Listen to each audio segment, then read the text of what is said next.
Oke, silakan. Oke, Assalamualaikum warahmatullahi wabarakatuh. Ketemu lagi di Brit Series on Strategis. Sekarang kita pertemuan ke-37 ya. Setelah sebelumnya kita membahas chapter 17, Managing Diversity. Sekarang kita masuk case study lagi, yaitu case study terkait dengan Reorganization at Action Consulting bagian A ya. Karena ini ada 2 bagian. Ini akan membahas terkait dengan apa sih yang terjadi di Action Consulting setelah terjadinya reorganisasi ini. Kan akan dibawakan oleh Pak Gatot. Silakan mungkin Pak Gatot untuk menyampaikan materinya. Oke, terima kasih Mas Denny. Bismillahirrahmanirrahim. Assalamualaikum warahmatullahi wabarakatuh. Ya, terima kasih ya. Jadi karena ini sifatnya 2 halaman ya, ininya case-nya, dan menurut saya menarik, dan saya juga sudah menyampaikan apa beberapa atau 3 pertanyaan ya, dan pertanyaan itu menurut saya cukup menarik dan kayaknya kita perlu bahas karena memang ini menyangkut kita gitu ya. Nah, mungkin aku mulai ada dengan share screen sebentar sebelum oh Mas Denny hilang ya. Oke, ini udah yang ke-37 dan insya Allah kita 3 kali pertemuan lagi udah selesai dan kita akan membahas ke buku selanjutnya nanti kalau nggak salah Key Management Ratio ya. Dan saya udah cek dengan Bro Emil, beliau bersedia. Jadi insya Allah mungkin setelah nanti Coach Jaha membahas dan Mas Yandi membahas kasus, kita akan membahas semuanya ya. Jadi kayak nggak salah ada 40 pertemuan nanti kita. Jadi masih ada 3 pertemuan lagi. Nah ini jadwalnya udah kita lalui semua dan ini saat ini kita udah masuk ke yang ke-37. Kalau di jadwal ini masih 42 ya. Nanti kita lihat lagi ya. Oh ya ada Intel juga Mas Denny tanggal 30 Juni. Jadi kalau total ini 42 pertemuan. Ya, jadi ini uh, jadwal kita dan kalau kita lihat sebetulnya dari keseluruhan buku ya, dari mulai dari strategi, kemudian forcesnya apa saja dan konteksnya apa, kita udah lengkap. Tinggal satu chapter lagi nanti Coach Zaha membahas chapter mengenai managing otherwise, insya Allah pekan depan. Ya, jadi ini prestasi ini teman-teman, kita sudah membahas satu buku yang tebelnya 1.000 halaman ya. Walaupun di bagian case kita nggak ambil semua casesnya ya, beberapa case. Nah, di kasus yang ini kita sebetulnya hanya membahas reorganization at Action Consulting yang part A itu sebenarnya hanya 2 halaman, tapi 2 halaman itu ternyata memantik beberapa diskusi yang menarik ya, di mana kalau teman-teman baca settingnya adalah si Matt Walsh ini salah satu senior manager atau GM yang ada di Action Consulting itu sudah mau pulang gitu ya ceritanya si Matt Walsh ini. Ini ngomong-ngomong nih fotonya asal comot aja dari internet ya, bukan orang sebenarnya. Tapi saya search-nya pakai Matt Walsh gitu, keluar foto ini, terus Marvin Curtis keluar foto ini, ya udah saya ceprot gitu ya. Cuma biar seru aja. Nah, eh, ternyata 2 orang ini berdialog gitu, dan dialognya ternyata mengenai reorganisasi yang sedang atau akan dilakukan oleh pimpinan mereka yang namanya Howard Fish. Dan dalam kesempatan ini sebetulnya saya pengen berdialog dulu ya dengan teman-teman mengenai bagaimana konteks diskusi pada saat sore hari itu ya. Karena si Matt Walsh ini sebetulnya udah mau pulang, sudah ngangkat tas. Tapi tiba-tiba si Marvin Curtis ini ngetok pintu dan ngajakin ngomong dan dia nggak enak untuk menolak gitu. Nah, mungkin mulai dari situ aja ya. Mungkin kalau teman-teman sudah baca kasusnya, gimana menurut teman-teman? Apa Bang Royce dulu atau Kang Denny? Bagaimana situasi kira-kira saat itu pembicaraan antara 2 orang ini?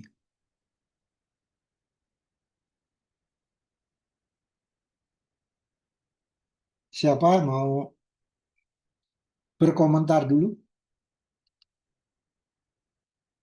Ya, silakan Mang Rois. Kan kalau saya baca kayaknya lagi panas ya si Metwall sama sama Curtis saat saat itu ya, karena masalah R&D kalau saya baca ya.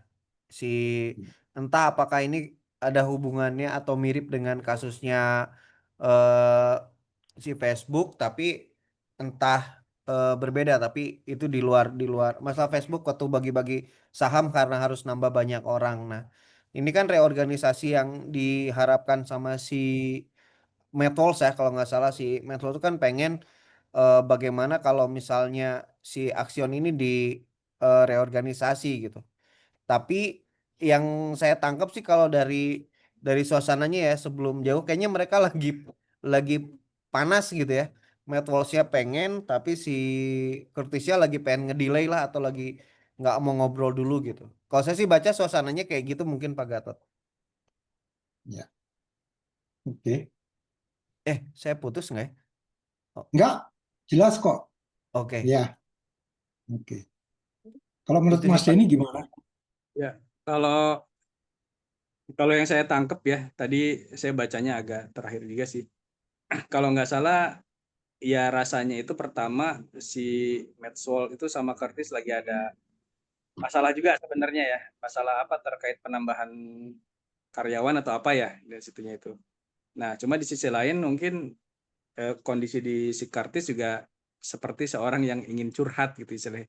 Curhat yang udah nggak kebendung area karena kan dia datangnya pas sudah akhir ini ya, akhir apa namanya jam kerja gitu kan. Kenapa Hmm. nggak nunggu besok gitu istilahnya. Istilahnya dia udah ngepet banget lah istilah itu.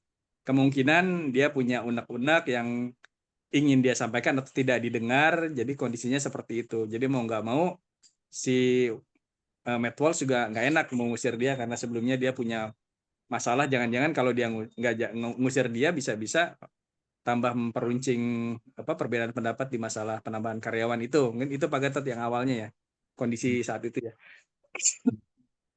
Ya, Coach Zaha mau berkomentar? Udah baca case-nya, Coach? Oh, lagi nyetir dia. Oke, ya, saya rasa ini situasi seperti ini eh, biasa ya terjadi di kantor-kantor ya. Saya jadi ingat zaman-zaman masih kerja dulu gitu ya. Jadi memang eh, mereka sudah punya sejarah gitu seperti dikatakan Mas Denny tadi ya. Sejarah dalam hal perekrutan ya, rekrutmen yang mana mereka berdua ini eh, ya tidak sependapat lah gitu. Walaupun akhirnya terjadi gitu ya, tapi mereka berdua nggak sependapat gitu. Nah, kemudian kalau dari segi, kalau saya melihat konteksnya gini sih ya, kebayang bahwa si eh, Matt ini sudah mau pulang gitu ya, sudah briefcase-nya udah siap untuk diangkat gitu ya, udah ngangkat ransel gitu ya. Tahu-tahu diketok pintu, diajak ngobrol gitu ya. Dan kalau saya baca ya, saya sampai baca 2 kali gitu ya. Sebetulnya kalimatnya seperti apa sih? Kayaknya si Curtisnya tuh kayak kayak ini, kayak nggak mau terima jawaban tolakan gitu. Jadi memang harus bicara gitu ya. Nah, kebayang nggak sih kalau saya jadi Matt Walsh gitu ya, sudah bayangin mau pulang, ketemu anak gitu ya, ketemu istri, tahu-tahu nggak jadi gitu ya, terus ngobrolin sesuatu yang juga sepertinya waktu kita lihat juga tidak sepenuhnya mereka in agreement, walaupun ada beberapa hal yang ada kesamaan, yaitu kepedulian mereka terhadap keberlanjutan action consulting. Nah, memang saya banyak belajar juga ya, dari membaca kasus ini ya. Ternyata dengan menuliskan kasus yang ditulis oleh seorang profesor gitu ya, itu cukup 2 halaman dan selanjutnya juga dipecah, ternyata menarik juga ya gitu. Jadi eh, melihat nuansa diskusinya itu menurut saya eh, suasana kantoran banget gitu ya. Dan saya pernah merasakan ini semua gitu. Dan saya yakin Mang Rois maupun Mas Denny juga pernah ngalamin gitu ya. Jadi ngobrol-ngobrol yang sifatnya gossiping gitu ya.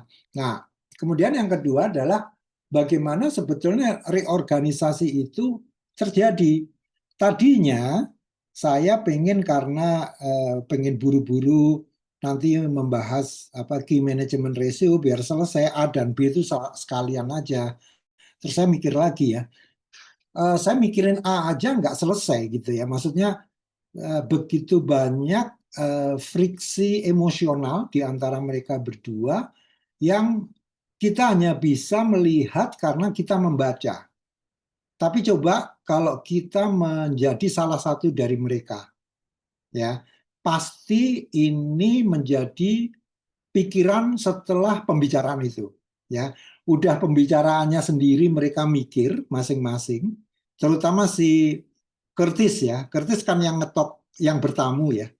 Dia kan harus menyiapkan agendanya dia ngapain ini. Saya mau ngomong sama si Matt Walsh itu tujuan saya ini ngapain gitu. Itu aja dia pasti ada skenarionya dulu kan.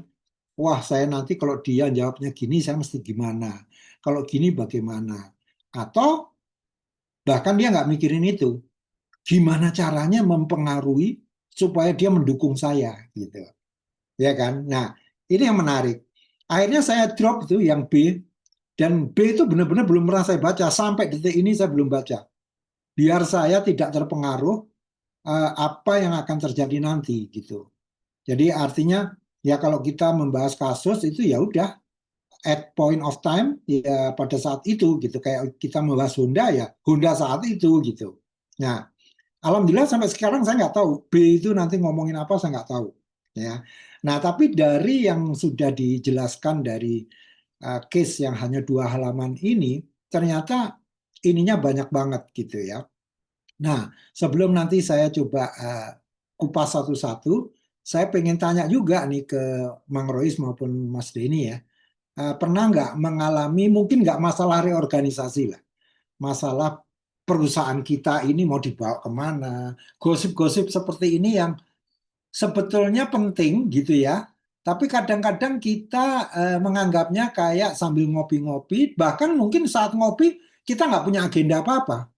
Tapi begitu ketemu Mang Rois, ketemu sama Kang Denny, langsung padahal nggak ada agenda ketemu sama Mas Denny, ketemu terus langsung, wah misalnya ini bekerja di perusahaan yang sama nih. Ngomong-ngomong nih Mas Denny, kok ini perusahaan ini semakin ini ya.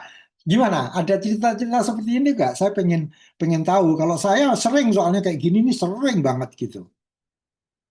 Silakan Mas Denny dulu atau Kang Mang Rois. Ya, mungkin saya dulu ya gantian. Nggak bisa dipungkiri sih bakal pasti ada lah. Apalagi kalau misalkan apa namanya posisi kita udah agak tinggi ya, jadi tempat curhat istilahnya itu. Even mau apapun lah, mau terkait dengan organisasi atau misalkan terkait dengan eh, jabatan tertentu atau misalkan terkait dengan orang lain atau terkait dengan banyak lah, misalkan apa peraturan macam-macam lah, itu sering banget kayak gitu. Dan emang ya kita mau nggak mau ya jurusnya satu ya, kalau kata Coach Jaha dengerin dulu aja itu, tapi emang ngefek sih ya, mendengarkan itu setengah dari solusi. Itu makanya sering banget, bahkan sampai apa ya, pernah ngobrol ya sama tuh kasusnya kayak gitu Pak Getot. Kita udah mau pulang, sampai dibersamai di lift, dibersamai di keluar, sampai dibersamai sampai parkiran.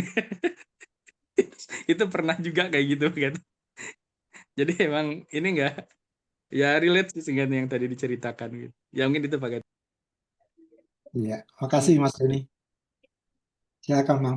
Ya sama sih Pak Gatot. Tapi kalau tadi Mas Denny udah pengen buru-buru, kalau saya justru kebalikan Mas Denny.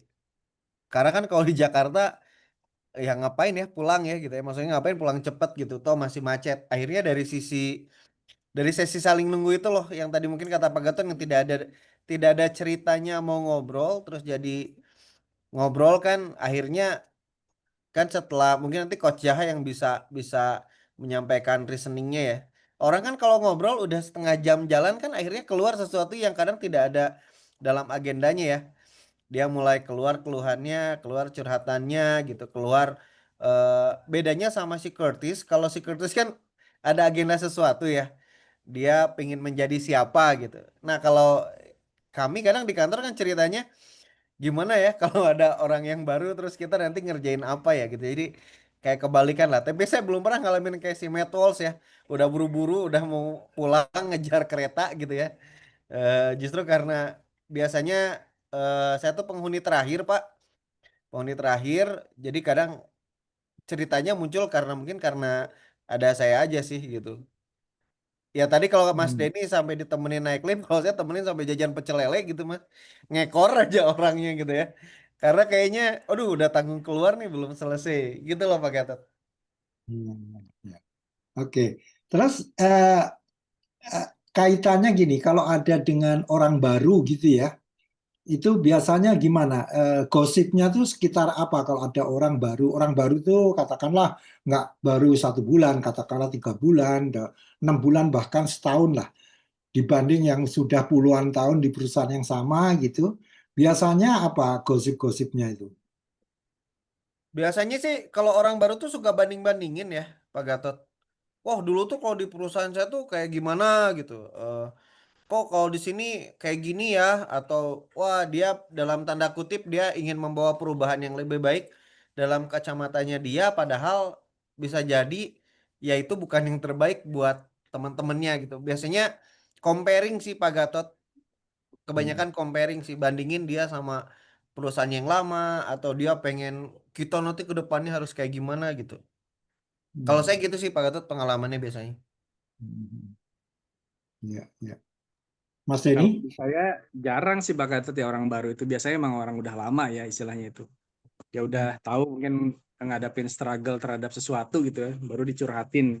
Kalau yang baru sih biasanya jarang kayak gitu. Hmm. Itu sih Pak Gatot tuh gitu. Kalau Iya, saya sih mungkin yang baru karena kita ekstrim culture-nya Pak Gatot.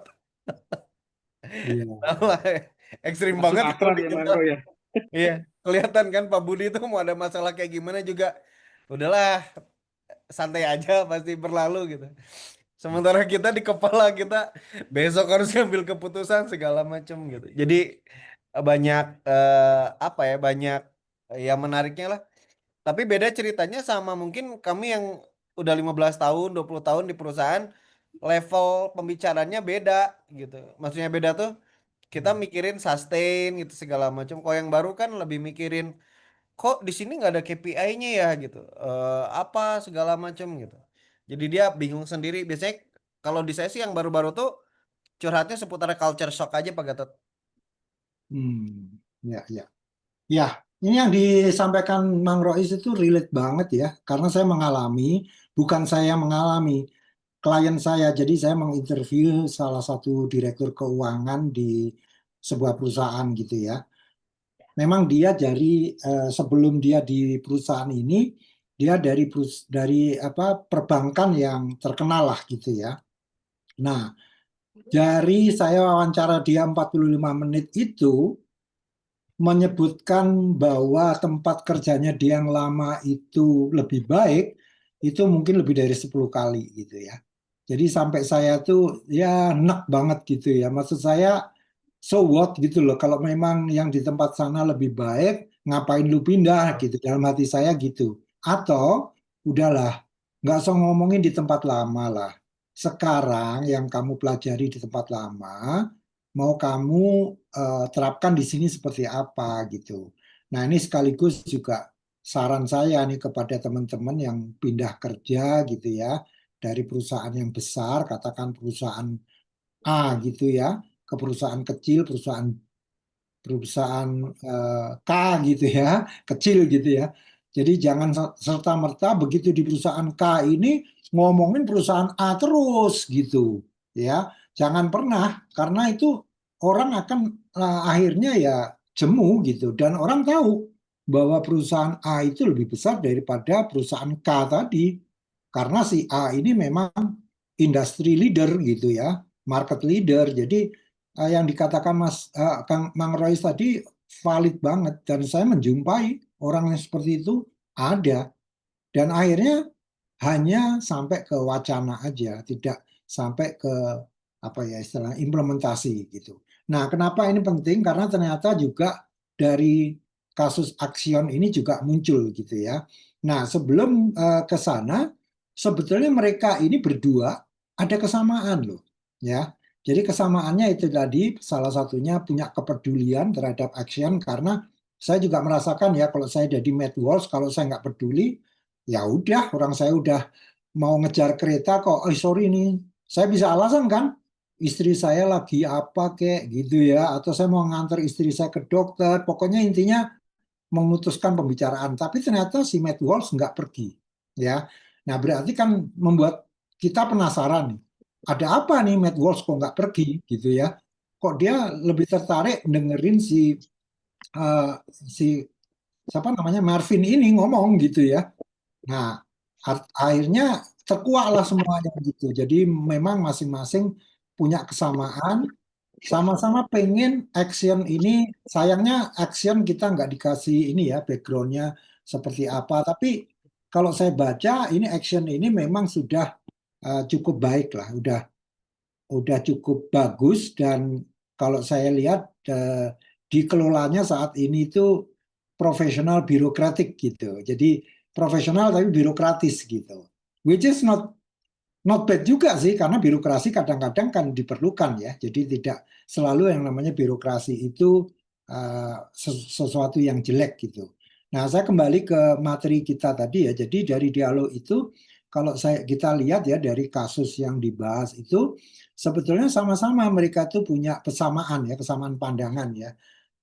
Selain nanti juga saya akan coba uraikan perbedaannya apa. Jadi yang tadi saya katakan, baik Matt Walsh maupun ini sama-sama nih menekankan kreativitas gitu. Mau Matt Walsh maupun Marvin Curtis dua-duanya setuju bahwa mereka itu khawatir dengan adanya divisionalisasi itu yang namanya kreativitas jadi tidak berjalan dengan baik gitu. Nah, kemudian mereka juga sama pengen bahwa perusahaan ini tetap eksis dan relevan di pasar ya. Mungkin sekarang katakanlah sudah market leader atau apa gitu, sayangnya kita juga nggak diberitahu, dan mereka dua-duanya sama-sama pengen memiliki suara yang signifikan. Contohnya yang tadi yang saya bilang ya, bahwa si Matt Walsh ini sudah saatnya pulang, dia masih mau aja ngeladenin si Marvin Curtis ini gitu ya. Jadi ini sudah merupakan tanda-tanda gitu. Nah, dalam hal gossiping atau komunikasi informal, sebetulnya mereka ini berdua sama-sama kayaknya pengen ya, bersekongkol atau beraliansi atau bersekutu lah ya. Bisa mengambil manfaat apa si Matt Walsh ini kepada Marvin maupun sebaliknya Marvin terhadap Matt, dia akan mengambil manfaat apa gitu, karena memang sebetulnya si Matt Walsh ini orang yang lebih baru daripada Marvin Curtis. Jadi Marvin Curtis ini orang yang udah puluhan tahun gitu ya di action, dan dia sudah menjadi partner lah atau mitra di situ. Nah, sehingga mereka berdua ini masih berpikir bahwa rencana melakukan reorganisasi Howard Fish ini kesannya terburu-buru, ya. Dan mereka juga menyimpulkan itu karena Howard Fish ini kan orang dari luar. Nah, ini relate juga dengan buku yang baru dibahas oleh Kak Dipi di Bandung ya waktu itu, bahwa ada baiknya perusahaan rekrut orang dari luar gitu ya. Nah, bedanya di sini Marvin Curtis terutama itu nggak begitu favorable terhadap orang dari luar gitu ya. Sehingga ini keluarnya mereka berdua sama. Ini buru-buru nih Howard Fish nih. Baru juga dilantik kemarin atau kapan gitu. Belum apa-apa, belum tahu kita ini siapa, dia udah main gebrak aja. Apalagi Marvin Curtis yang sudah puluhan tahun di situ gitu ya. Nah, ini perbedaannya di sini ternyata. Jadi walaupun tadi saya katakan ada persamaannya banyak ya, tapi ternyata persamaan itu latar belakangnya beda. Kalau Matt Walsh ini latar belakangnya dia itu maunya dia dalam divisionalisasi nanti dia menjadi business unit head untuk atau division head untuk R&D ya. Marvin Curtis maunya jadi presiden gitu ya. Jadi sama-sama punya kepentingan dan sama-sama berkesimpulan bahwa Howard Fish ini buru-buru ya, tapi bedanya masing-masing punya alasan yang berbeda gitu ya. Nah, ini yang perlu kita lihat perbedaannya tuh apa saja. Pertama adalah eh, bahwa Matt Walsh ini baru bergabung ya, sementara kalau Marvin Curtis ini sudah orang lama lah, udah senior, udah tahu budayanya action itu seperti apa, sudah tahu bahwa inovasi di action itu seperti apa. Dan kalau saya menyimpulkan dari gaya bahasa Case ini, seolah-olah si Marvin Curtis ini sudah sangat bangga dengan action, ya, sudah sangat bangga dengan inovasi-inovasi yang selama ini dilakukan oleh action consulting ini, sehingga dia bisa dibilang menyayangkan kalau ada orang baru kemarin sore join si Howard Fish, mau merombak gitu. Sayangnya dia itu atasan saya gitu loh. Makanya saya concern banget ini gitu ya. Budaya kita udah kuat, terbukti karena inovasi kita bagus gitu ya. Jadi si Marvin Curtis seperti itu. Nah, kemudian dalam hal tadi ya fokus strategis, kalau si Matt Walsh ini cita-citanya pokoknya lead bank aja, R&D aja. Udah, apapun kalau ujungnya nanti dia dipercaya untuk R&D, udah, mau Howard Fish kayak, mau si siapa Marvin Curtis kayak, dia nggak peduli. As long as R&D, gitu ya. Jadi dia ingin memanfaatkan peluang ini, peluang divisionalisasi ini. Jangan-jangan nanti begitu keluar kotak-kotak yang dicari, kotak R&D ada nggak, gitu ya. Dia udah nggak peduli yang lain, ya. Dia nggak berpikiran action sebagai satu bisnis gitu, tapi R&D di action itu harus kuat, dan agar kuat harus saya yang pegang gitu ya. Matt Walsh seperti itu.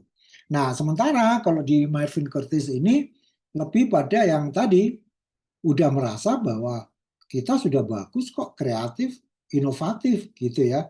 Sehingga dia menentang sekali rencana spesialisasi.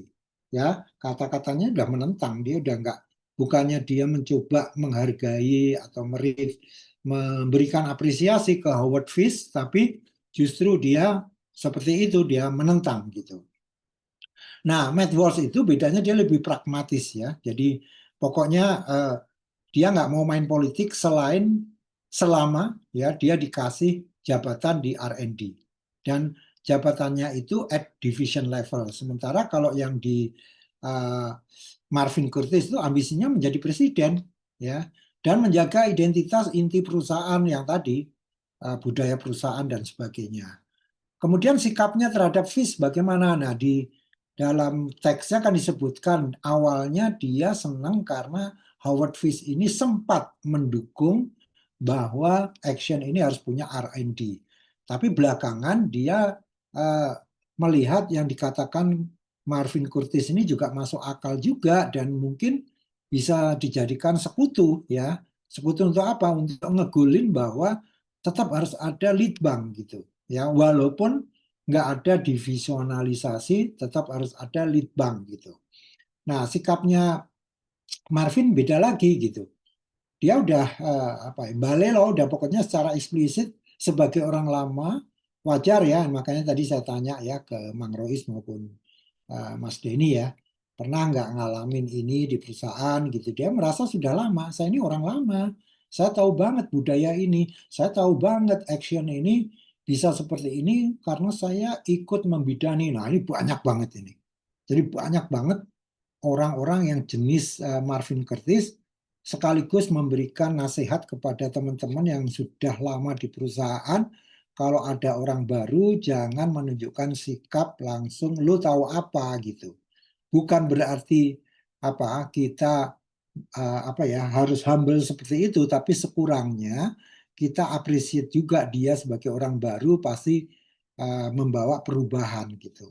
Karena kalau kita menunjukkan sikap menentang, kita nanti pasti kena istilahnya pasal orang yang kolot gitu ya. Kolot nggak mau berubah, resist to change. Nah, ini bahaya kalau udah kayak gitu, nanti kita dianggap sebagai keras kepala gitu. Nah, Matt Walsh ini mungkin karena orang lebih baru, dia sikapnya lebih fleksibel. Sementara kalau Marvin itu tegas, ya. Dia pokoknya kalau bisa Howard Fish ini harus membatalkan. Nah, kalau Matt Walsh mau dibatalkan kek, mau jalan kek, selama R&D itu nanti di tangan saya happy gitu ya. Jadi dia lebih praktis dibanding si Marvin Curtis ya. Nah, ambisinya kelihatan ya di sini ya. Tadi udah saya uraikan ya, manajemen lead bank, kemudian kalau di Melvin Curtis menjadi presiden, kemudian juga dia ingin mempertahankan budaya inovasi dan aliran kreatif ya di Marvin Curtis ini. Kemudian dalam hal kemajuan karir ya, Matt Walsh ini melihat adanya peluang ya. Walaupun dia sendiri peluang itu dengan tidak melakukan divisionalisasi juga sebetulnya ada. Cuman dia melihat kalau pakai divisionalize kayaknya peluangnya semakin besar gitu loh. Jadi dia melihat seperti itu. Kalau si Marvin itu justru dia pengen melakukan pengendalian, lebih banyak pengendalian terhadap action ini. Jangan sampai di desentralisasi sehingga masing-masing nanti menjadi spesialis dan menjadi raja-raja kecil gitu ya. Nah, nah itu tadi ya. Jadi Matt Walsh ini yang penting lead bank terwujud. Kalau Marvin Curtis, nah baru kelihatan ini. Dia tuh sebetulnya ngetok pintu tadi karena dia sebetulnya punya nawa itu ya untuk niat untuk menjajaki kira-kira nih Matt Walsh ini bisa mendukung ide saya enggak ya bahwa kita harus membendung Howard Fish itu tidak melakukan perubahan gitu ya. Nah, yang diinginkan sebetulnya kan ini ya divisional restructuring ini ya ini dibantu sama Napkin jadi bagus banget ya. Jadi dia pengennya divisionalisasi ini alasannya ya diorganize secara spesifik around produknya apa ya. Mungkin IT di bidang apa gitu ya. Ini kalau nggak salah kan bisnisnya IT ya. Terus marketnya juga tertentu ya. Kemudian juga setiap market, setiap produk itu ada produk manajernya gitu ya. Jadi ownership-nya itu lebih jelas. Jadi kalau lihat niatan dari Howard Fish ini sebetulnya bagus ya karena supaya setiap setiap divisi itu bertarung di pasar yang spesifik ini lebih bebas dan lebih memiliki otonomi ya dibanding yang struktur yang lama. Nah, terus kemudian dia juga diharapkan untuk adanya ide-ide baru karena spesifik. Kalau tadinya terpusat itu jadi kurang bagus.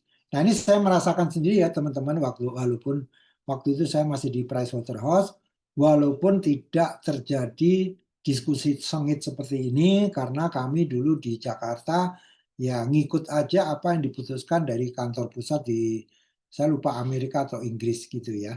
Jadi seperti itu. Nah, kalau kita lihat sebetulnya runtutannya jadi panjang gitu. Yang tadinya cuma pembicaraan singkat gitu ya.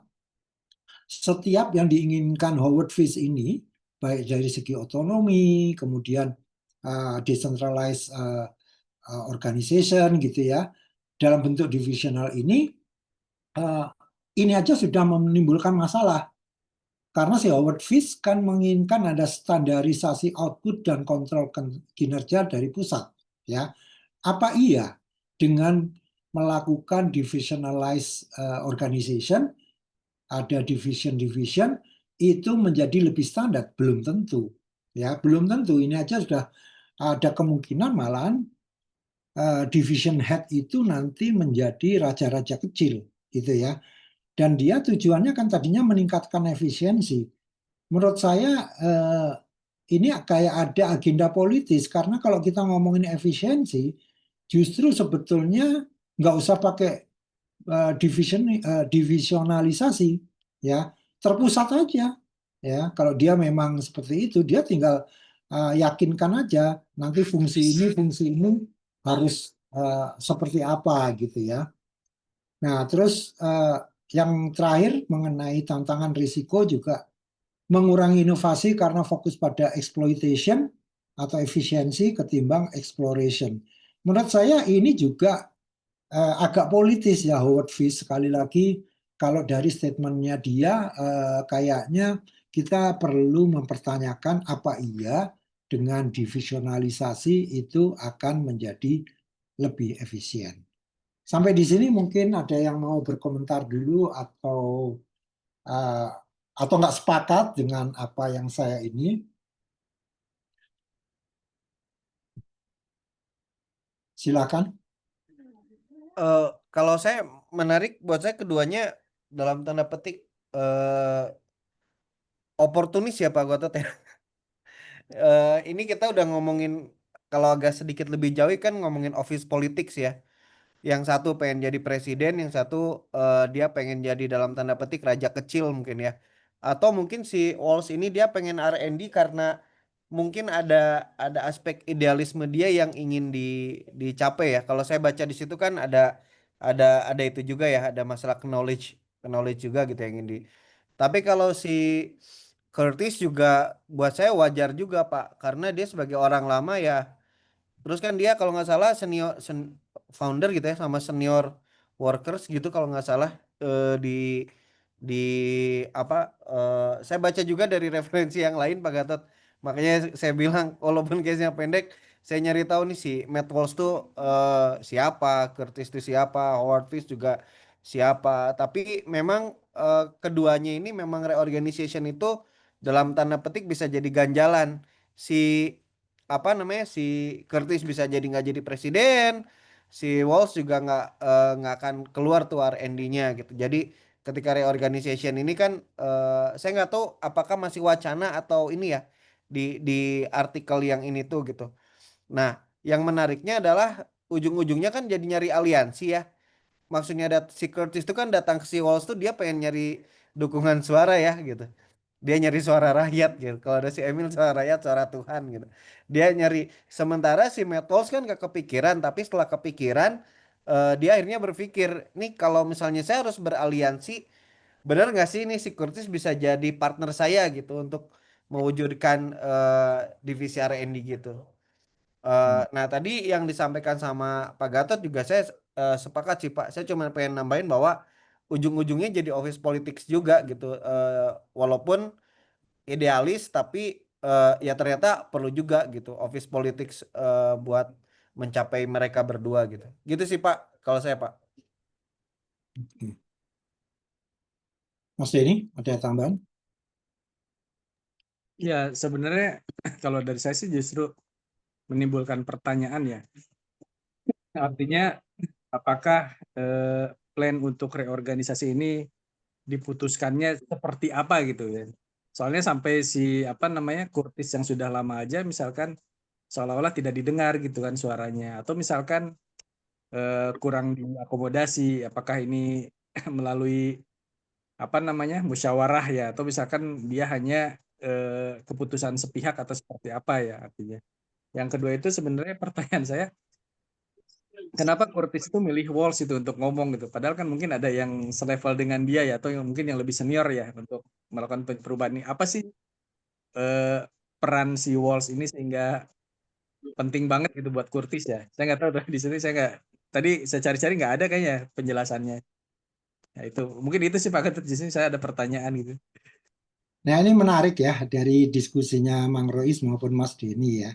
Pertama kita lihat Curtis ya. Curtis sendiri dia orang lama, boleh jadi loh ya, dia itu sakit hati dengan adanya Howard Fish masuk di situ, ya kan? Mungkin sebagai orang lama dia berpikiran bahwa dia yang deserve to be promoted as position of Howard Fish. Tapi kenapa owner kok nunjuknya Howard Fish? Dia itu siapa gitu. Saya kan lebih tahu banyak. Action ini bisa kayak gini kan karena saya gitu ya. Nah, terus ya udah dia mencoba menerima kenyataan. Ya udahlah, sudah ditunjuk Howard Fish sebagai atasan saya kan. Ya udah nggak apa-apa. Tapi ini ada kesempatan untuk menentang dia. Saya ingin tunjukkan kepada atasan bahwa saya bisa berpikir strategis, bahwa saya tidak setuju dengan divisionalisasi. Ya, nah ini yang kita harus hati-hati karena kita juga nggak tahu. Dia dengan Howard Fish juga sudah melakukan informal talk seperti ini atau belum, ya. Dan sebenarnya ya, eh, kalau ini pribadi ya, pribadi saya ya, yang namanya organisasi ya, dimanapun saya bekerja itu bukan wewenang saya kalau saya bukan CEO untuk melakukan reorganisasi. Artinya apa? Selama saya menjadi GM, VP, apapun lah ya, kalau ada reorganisasi saya tinggal nurut. Saya nggak bisa cawe-cawe karena kalau cawe-cawe seolah-olah saya pengen jadi CEO gitu, ya kan? Nah kecuali tok tok tok tok, Mas Gatot. Ini misalkan ownernya ya datang ke saya, Mas Gatot, what do you think? Ya, perusahaan ini menurut Mas Gatot gimana? Perlu seperti ini atau perlu kita ini? Nah, kalau seperti itu, saya pun jawabnya bukan langsung, iya nih nggak efisien Pak gitu. Jadi kita harus mengungkapkan positifnya dulu gitu loh. Jadi kan banyak nih orang yang langsung, iya nih Pak, kita jadi kerjanya kayak gini, ini, gara-gara ini, terlalu kaku struktur kita Pak, gitu ya. Itu apa jatuhnya nanti? Apalagi kalau kita kinerjanya pas-pasan ya, bukan kinerja yang top performer gitu ya, top performer, eh, kita bisa dibilang sebagai orang yang suka mengeluh gitu ya. Nah, kembali ke masalah Curtis tadi, Curtis itu sebetulnya salah besar menurut saya ya. Dia menghubungi si Matt Walsh yang orang baru dan secara posisi sebetulnya Matt Walsh itu grade-nya di bawah dia. Walaupun loh ya, mungkin mereka satu level ya. Dan ini nggak dijelaskan. Mungkin mereka satu level, tapi kenyataan bahwa dia lebih senior dan dia punya ambisi sebagai presiden, ya harusnya dia gengsi datang ke Matt Walsh. Kecuali Matt Walsh datang ke Curtis, ngobrolin mengenai sesuatu, dibelokin masuk ke reorganisasi, nggak apa-apa. Nah ini dia sampai ketok pintu loh. Kelihatan banget bahwa dia itu rebellious. Dia pengen banget menunjukkan bahwa saya menentang dan saya akan mendapatkan dukungan dari si Matt Walsh. Dia lupa Matt Walsh itu siapa. Orang sama Howard Curtis saja, Howard Fish kayaknya nggak dipandang bagus-bagus amat. Buktinya usulannya Litbang nggak begitu disetujui sama Howard Fish, gitu loh.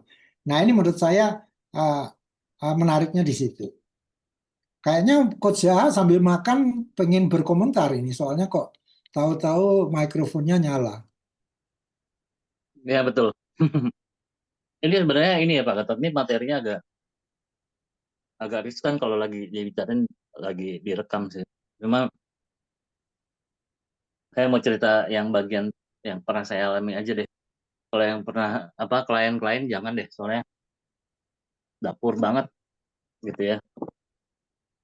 Saya pernah masuk ke sebuah perusahaan gitu ya. Coba kita masuk di sebuah perusahaan, terus ada satu direktur yang udah lama yang membangun perusahaan itu dari nol berdua sama owner.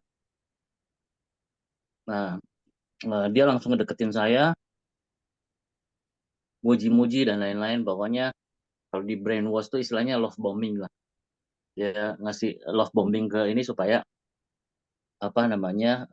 pro sama dia gitu ya. Tapi karena saya sebagai orang baru pengen melihat segala sesuatu dari sisi yang fresh, jadi sebenarnya saya nggak terlalu dengerin juga omongan dia sebagai orang lama gitu kan.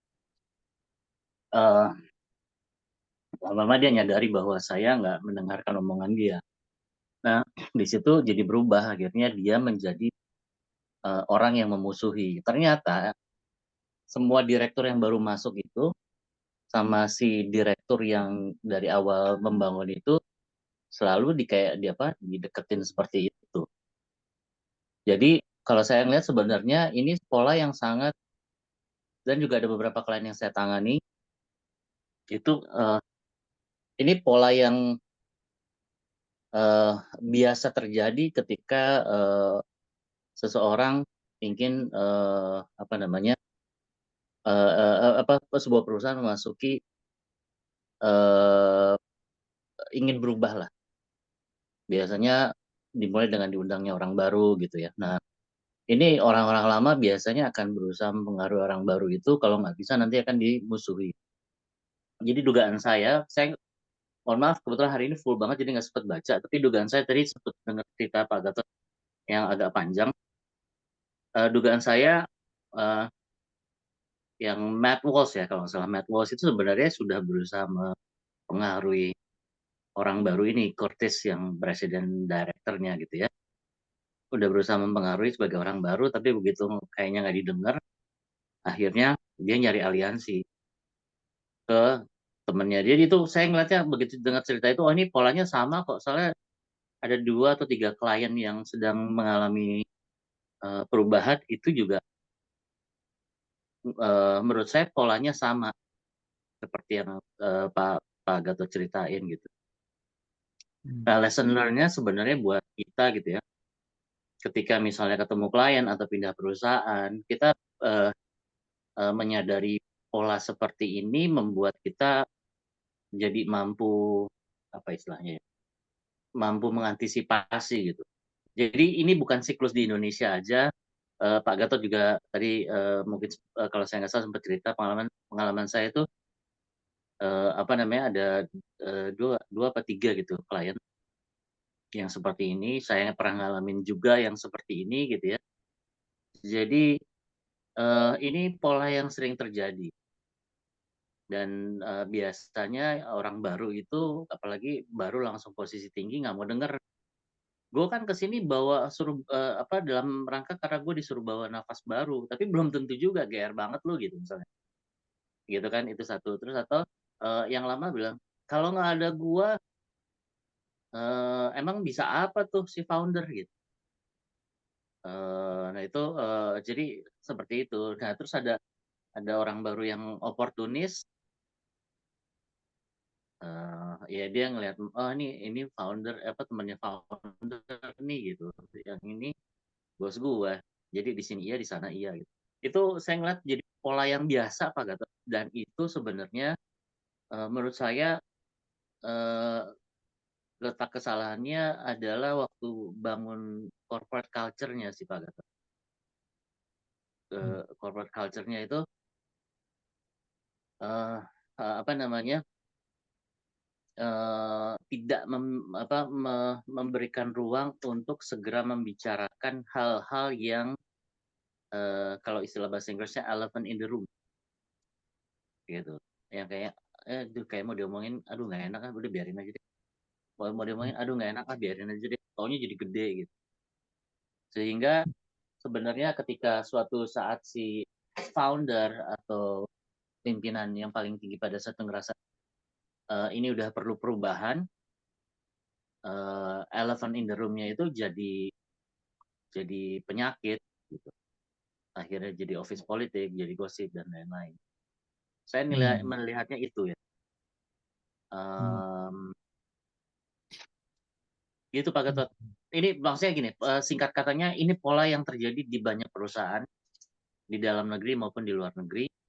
Saya pernah mengalaminya, saya pernah menghadapi klien yang seperti ini, dan kasus ini menunjukkan juga ya di luar negeri juga begitu. Gitu Pak Gatot.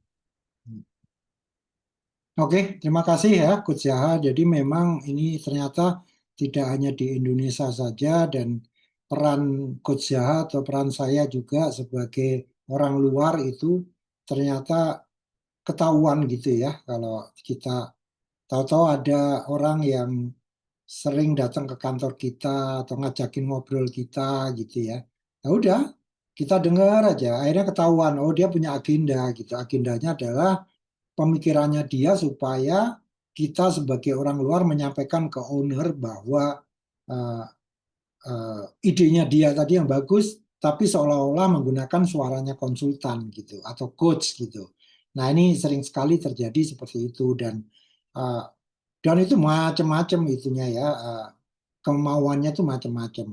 Nah, kembali kepada si kisah kita ya, jadi supaya jelas semua, si Howard Fish atau Howard lah ya, kalau kita ambil nama pertamanya, itu presiden yang saat ini. Sementara Marvin itu orang lama yang menginginkan jadi presiden, ya, Marvin Curtis.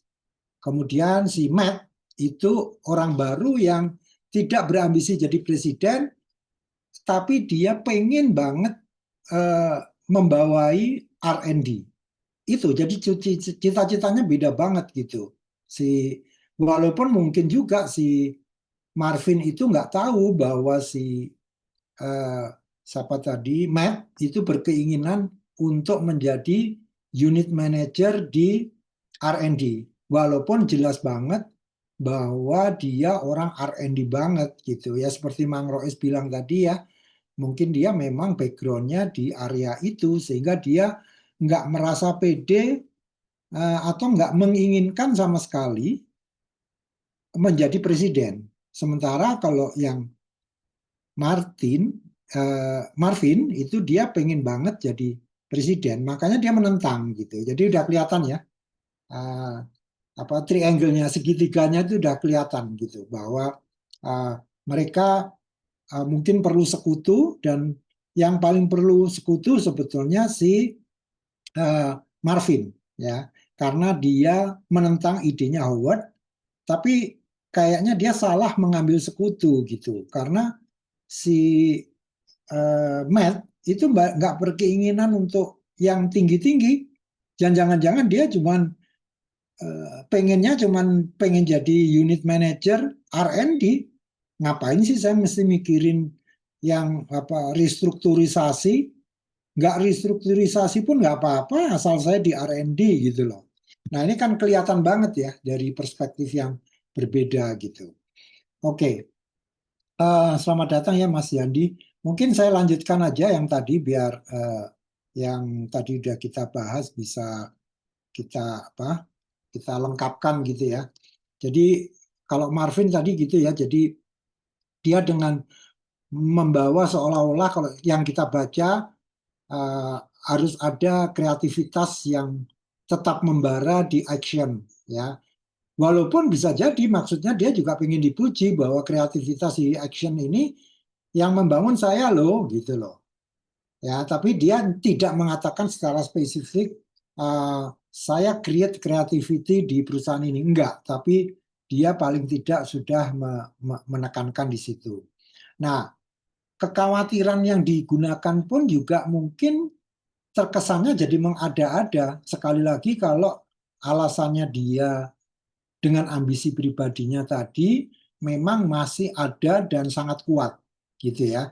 Dan dia yang namanya pergeseran ini mungkin juga dia sebetulnya nggak sepeduli amat, as long as dia bisa menunjukkan bahwa dia lebih mampu dari Howard Fish gitu ya. Jadi andaikan ini bukan Howard Fish ya, mungkin juga dia berpikiran jangan-jangan divisualisasi memang lebih baik gitu. Tapi karena yang mengusulkan Howard Fish, dan Howard Fish ini adalah orang yang saya cemburui ya, karena dia orang baru, sementara saya sudah lama berdialog atau dekat dengan owner, kok yang ditunjuk malah si Howard Fish gitu ya.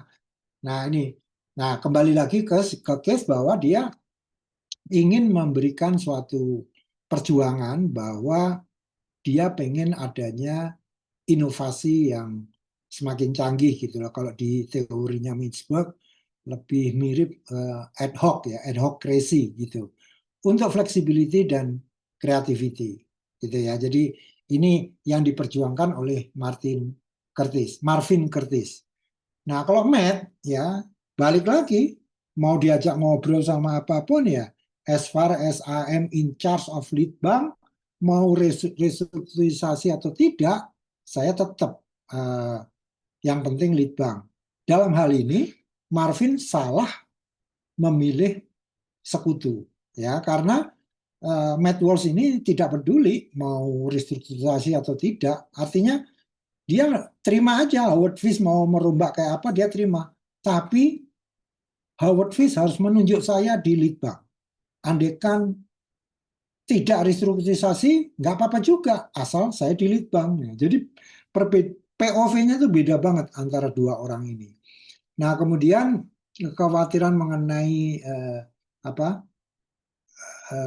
Curtis bahwa spesialisasi dapat menekan kreativitas, itu juga dia ada setujunya, tapi lebih fokus pada nasib proyek lead banknya dia. Balik lagi lead bank, jadi orang ini udah terlalu fokus di R&D gitu, jadi dia nggak melihat bidang lain itu sesuatu yang menarik, makanya posisinya jadi ambivalen ya, mau restrukturisasi atau tidak, I don't give a damn gitu, as far as I am in charge in R&D gitu.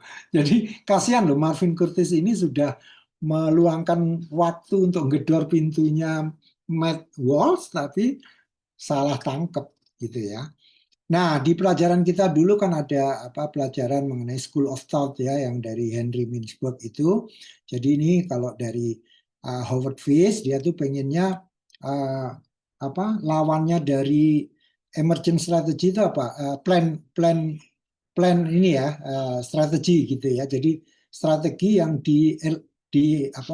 disengaja gitu, bukannya emergent. Jadi maunya Howard ini dengan adanya strukturisasi maka perusahaan lebih baik, bukan sesuatu yang evolving, sesuatu yang muncul, bukannya emergent.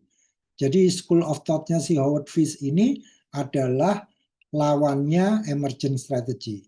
Ya. Nah, kemudian dari segi sekolah kekuatan ya, saya mencoba menunjukkan bahasa-bahasa yang baku gitu ya. Dia ingin menggunakan posisi kepemimpinannya. Jadi leadership positionnya dia itu untuk mencoba ngegolin ya rencananya dia. Ya. Dan dia juga menggunakan bahasa spesialisasi ya supaya masing-masing bisa serving the market itu lebih baik gitu. Nah, kelemahannya memang kelihatan terburu-buru ya. Nah, kalau Marvin itu maunya yang emergent gitu ya. Jadi beda banget kan antara yang plan sama emergent, pasti beda gitu. Dan juga pengen membangun aliansi ya, misalnya dengan Walsh ya, untuk menantang rencana Fish ini, karena nggak masuk akal nih kok dipaksain banget reorganisasi ini gitu ya. Dan dia nggak setuju yang namanya dipaksain gitu, dia maunya emergent gitu ya. Dia juga mau tetap ya tadi kreativitas, dan dia menekankan bahwa ada kecenderungan dia resisten atau dianggap konservatif, kuno, kolot gitu ya, dan menghambat adaptasi pasar. Nah, ini menurut saya yang paling bahaya dari Marvin Curtis itu di yang kelemahan ini. Dan sebetulnya dari segi perilaku atau tindakan, dia mengetok kamarnya Matt udah salah alamat sebetulnya ya. Harusnya dia justru nggak usah datang ke Matt gitu. Kalau Matt datang ke tempatnya dia, oke. Ini juga mengenai mental model ya. Jadi kalau di si Matt ini juga kepentingan pribadinya di dalam hal apa tadi R&D gitu ya. Kemudian dalam hal membangun kekuatan gitu ya, dia mencari sekutu kuat dengan bersekongkol dengan si Curtis gitu. Padahal Curtis juga nggak mikirin gitu loh, sebodoh amat dengan lead bank gitu. Jadi Matt Walsh juga salah kalau mengambil sekutunya si Marvin Curtis, karena Marvin Curtis kalau lihat dari pembicaraan dia nggak tertarik sama lead bank gitu ya. Dia sama sekali nggak berkomentar mengenai lead bank gitu. Nah, ini selanjutnya sebetulnya ini mengalir aja ya. Tadi sebagian udah kita bahas dalam hal gaya manajemen ya. Si Marvin ini cenderung manajer itu sebagai pelindung ya culture perusahaan, terus harus lebih fleksibel dan penuh inisiatif. Kemudian dia juga memperjuangkan adanya penolakan terhadap ide-ide Howard Fish yang spesialisasi pasar tadi ya, dia nggak setuju. Matt masih tetap lead bank, proyek lead bank, dan kepentingan pribadi yang dapat melemahkan pengaruhnya dalam pengambilan keputusan gitu ya. Itu sih kalau dari saya. teman-teman jadi kembali lagi ke masalah office politics ini jadi menarik sekali, dan ternyata nggak hanya di Indonesia, di luar negeri pun seperti itu. Pak Gatot, halo, halo. Ya, benar. Oke. Ini tadi saya jadi ingat sama managing expertise ya, yang kebetulan saya yang present. Nah, jadi sebenarnya tadi saya sempat buka lagi managing expertise. Jadi ketika menghadapi office politik gitu, sebenarnya di buku managing expertise ini ada beberapa hal yang yang perlu yang bisa menjadi solusi. Harusnya menurut saya sebentar tadi itu jadi gini. Jadi pas bagian managing intelek itu ada tipe-tipe inteleknya kan. Apakah dia kognitif, advanced skill, system knowledge, atau motivated creativity gitu. Nah, dari sisi ini sebenarnya menurut saya kalau kayak begini gitu ya.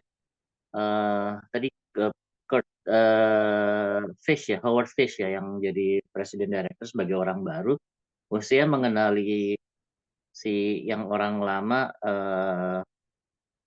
siapa namanya itu dia orang lamanya tuh? Ya pokoknya yang orang lama dia gitu ya, Marvin kalau Marvin Curtis. ya Marvin, terus yang satu lagi Walls ya, Matt Walls ya. Nah, jadi mestinya dilihat dia itu tipe intelek yang seperti apa gitu. Nah, dari sisi itu dia pantasnya, jadi mestinya ada pemetaan dulu sih sebagai sebagai presiden director yang baru, dia petain dulu siapa orang lama itu tipe of inteleknya apa, sehingga dia bisa nentuin model organisasi apa yang mau berubah supaya setiap orang merasa punya merasa semua orang itu punya tempat berkarya gitulah ya, ininya semua orang bisa punya tempat berkarya. Terus kedua dia bilang di chapter yang managing expert itu ada managing intellect gitu ya, bagaimana sebenarnya setiap orang kan punya isu, mengembangkan dari profesionalism jadi expert, jadi expertise gitu, dan bagaimana expertise-nya itu yang bertahan di dalam company. Artinya dengan kayak begini sampai suatu saat si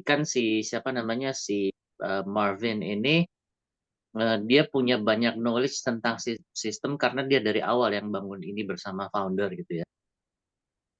Nah, bagaimana pengetahuan dia tentang sistem itu harusnya bisa jadi terrekam dengan baik di dalam organisasi, sehingga orang-orang kayak Marvin ini ketika dia ngambek pun gitu, knowledge-nya tetap ada di dalam sistem yang tetap bisa dimanfaatin. Karena kalau dari pengalaman biasanya orang-orang kayak gini gampang banget ngambek gitu ya. Saya pernah waktu itu ada satu orang lama, kebetulan dia orang network gitu ya. Ketika dia orang lama dari mulai bosnya masih miskin, dia udah jadi anak buahnya bosnya itu. Ketika ada satu kebijakan yang merugikan dia, apa yang dia lakukan adalah dia cabut satu kabel network, terus dia izin nggak masuk gitu. Jadi akibatnya berantakan tuh kerjaan seharian. Nah, ketemu sama saya masalahnya itu gitu. Saya tegur, dia lari ke bos gitu. Nah, ini jadi ketika sebagai Curtis Fish sebagai presiden direktur baru, itu mestinya fokus pada mengembangkan setiap orang itu profesional, dari profesional dibangun jadi ahli di bidangnya, dan keahliannya itu direkam di dalam sistem perusahaan, sehingga ketika orang ini belagu ya udah lepas saja gitu. Nah, dalam hal ini si bos nggak berani ngelepas orang itu karena orang ini udah ngebangun jaringan perusahaan, jaringan network, maksudnya jaringan IT itu dari nol, dan sengaja sama dia dibikin berantakan. Karena kalau Kalau apa namanya, kalau dia nggak masuk, dia cabut apa namanya, dia kalau mau nunjukin betapa pentingnya dirinya tuh, dia nggak masuk sehari terus dicabut satu kabel, kita nggak ada yang tahu tuh kabel yang mana gitu, yang bikin bikin bikin rempong. Nah, eh, jadi kayaknya ini kasus kasus dari chapter managing expertise deh Pak Gatot. Kebetulan dipakainya adalah office politik. Gitu Pak Gatot.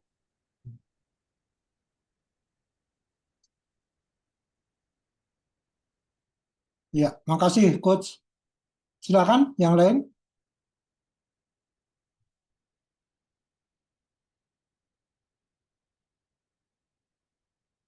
Mas Yandi, ada yang mau disampaikan? Terima kasih kesempatannya untuk bertanya atau untuk mengomentari Pak Gatot. Slide-nya bagus, saya sebenarnya sempat membaca juga karena ini kan cuma 2 halaman ya si Axon Consulting ini yang poin A-nya. Tapi dari Pak Gatot tadi bisa menyambungkannya dengan pelajaran kita di awal mengenai School of Thought-nya dari corporate planning sampai ke akhir. Mungkin yang menjadi concern saya itu sebenarnya dari experience saya terhadap reorganisasi pasti selalu ada resistensi. Dan ini sudah kelihatan dari kejadiannya si Kartin ya bacanya ya, bahwa resistensinya itu selalu ada. Mungkin yang harus dilakukan oleh Howard Fish di dalam case ini, ataupun juga si temannya tadi, si Matt itu, adalah bagaimana caranya supaya resistensinya itu nggak menyebar, atau bagaimana caranya supaya bisa memberikan justifikasi. Kenapa sih harus melakukan perubahan secara divisional unitnya? Kalau dari pengalaman saya, memang kalau perusahaan semakin besar, mau nggak mau akan mulai menjadi sangat birokratis, dan dia akan terlalu banyak yang sifatnya orang-orang tuh jadi spesialis. Apalagi ketika perusahaannya membesar dan nambah bisnis baru lagi, kayak di kasusnya di Axiom ini yang dia mau masuk ke knowledge management consulting ya, kalau saya lihat ya ininya, ide utamanya. Jadi dia bukan cuma sekedar jadi R&D, tapi juga dia menjadi consulting bagi orang lain, jadi eksternal. Jadi sebagai customer facing unit. Nah, apalagi sebagai customer facing unit tantangannya pasti beda. Bagi orang yang biasanya di R&D di back end, terus kemudian harus masuk ke depan, itu tuh mereka harus perubahan mindsetnya cukup besar. Jadi sepakat juga dengan Coach Jaha tadi sampaikan bahwa ini ada hubungannya dengan pelajaran kita sebelumnya mengenai memanage expertise, dan juga ada juga yang kita sempat membahas mengenai manage konsultan juga. Jadi ini kasus sebenarnya nyambung di banyak tempat, tapi ini tergantung dari pemahaman kita akan chapter-chapter sebelumnya, itu kita bisa sambungkan kemana aja. Ya, ini benar-benar kasusnya menarik sih. Ya. Ada yang punya pengalaman sebelumnya mengenai transformasi perusahaan dan cara memanage-nya? Kalau dari saya sih memang ini prosesnya panjang dan ya itu tadi, penuh banyak resistensi. Ya, pastilah resistensi pasti terjadi itu. Kalau Ya. di kasus saya dulu itu ini Pak Gatot, sampai tidak ada kenaikan gaji selama beberapa tahun, terus mereka itu melakukan kayak silent protes secara silent, jadi kayak makan siang bersama bareng-bareng, tapi nggak ada yang ngasih tahu ini buat apa gitu. Jadi itu secara pelan-pelan manajemen akhirnya tersadarkan ini. Tapi itu cuma cara supaya nyindir secara halus lah. Sampai ada acara nyanyi-nyanyi segala gitu. Iya, iya, iya. Iya, kalau pengalaman saya karena memang sebagai konsultan ya, jadi dari awal kita tuh sudah dikasih tahu sama founder gitu ya bahwa dia ingin melakukan restrukturisasi ya. Nah, cuman bentuknya seperti apa? Dia minta bantuan konsultan, ya kan? Konsultannya ya saya mewawancara segala macam, kemudian membuat studi mengenai industrinya seperti apa dan seterusnya gitu ya. Sampai akhirnya konsultan itu come up dengan kotak-kotak gitu ya. Nah, cuman kita sebagai konsultan tahu gitu, kotak-kotak itu paling sensitif ya. Jadi di beberapa kali pertemuan yang melibatkan katakanlah one down-nya BOD, selalu kita jual rasionalnya dulu. Jadi oke, kinerja kita seperti ini bisa gini karena pemasaran kita cakep, cara kerja kita seperti ini gitu. Ini akan lebih cakep lagi loh kalau pemasaran ini misalkan sebagian kita outsource ke bagian yang secara spesifik dia lebih tahu gitu. Ini lebih ini. Ujung-ujungnya nanti kotak-kotak gitu. Tapi kotak itu paling akhir setelah itu. Nah ini Howard Fish itu menurut saya kesalahannya belum apa-apa, dia udah bilang kita harus divisionalization gitu. Itu yang salah sebetulnya. Harusnya bahasa yang dia pakai adalah how should we organize ourselves gitu. Kalau dia menginginkan masukan dari bawahan. Tapi kalau dia nggak mau masukan, hak prerogatifnya dia untuk mereorganize karena dia presiden kan, dia berhak untuk mereorganisasi asalkan disetujui oleh BOC-nya gitu. Dia bisa, nggak harus mendapatkan ini, cuman mungkin dia berbaik hati dengan bocorin dulu ya. Tapi cara bocorinnya nggak dengan solusi, tapi dengan problem gitu. Problem kita apa sih sebetulnya? Oh, kita kurang bisa surveying knowledge management di klien yang di knowledge management ini kurang bagus kita gitu ya. Oh, kita di ini baru di akhirnya. Berdasarkan yang kamu bilang dulu, apa nggak lebih baik kita seperti ini? Ya, nggak usah ngomongin divisionalisasi, pokoknya ini harus kita cater sendiri. Habis itu kita ini, udah beres gitu. Kalau mau ada pertanyaan, kamu udah menjawab sebelumnya gitu. Saya hanya membantu membuat kotak-kotak gitu. Kasarnya seperti itu. Kalau menurut saya gitu. Silakan. Biasanya Kalau prosesnya berapa lama tuh untuk bisa dari gathering insight terus kemudian mengintegrasikan dengan visinya si pemimpin terus kemudian menjadikannya sebagai realisasi. antara Karena 6 bulan sampai 1 tahun, Mas. oh, itu fase ininya berarti ya. Fase adaptasi ya gitu ya. Ya, betul, betul. Nggak bisa dipaksain cepat sih, walaupun nantinya top down ya. Walaupun top down ya, biasanya kalau top down itu kita udah tahu nanti bentuknya seperti apa. Nah, kita gerilya dulu. Tapi top down bentuk organisasinya itu kita sembunyiin, nggak pernah bocor gitu. Kalau bocor berarti konsultannya brengsek gitu, karena dia belum apa-apa udah sok tahu gitu. Nah ini makanya kadang-kadang kita harus berani berlagak pilon. Jadi jangan sok tahu gitu. Oh kalau gitu harusnya divisionalization Pak gitu. Wah orang udah langsung nyerang ya tadi Marvin Curtis kan nyerang kan dia nggak setuju gitu. Ya kita harus hati-hati sih. Gitu sih.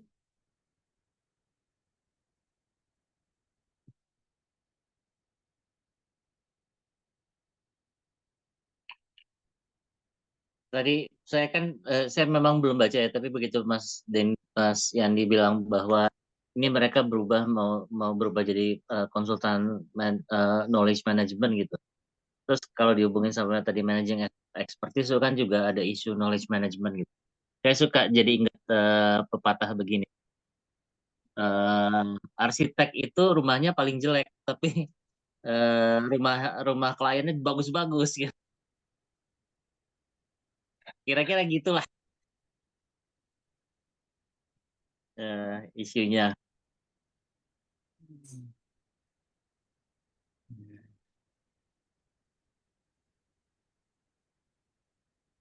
Oke, gimana?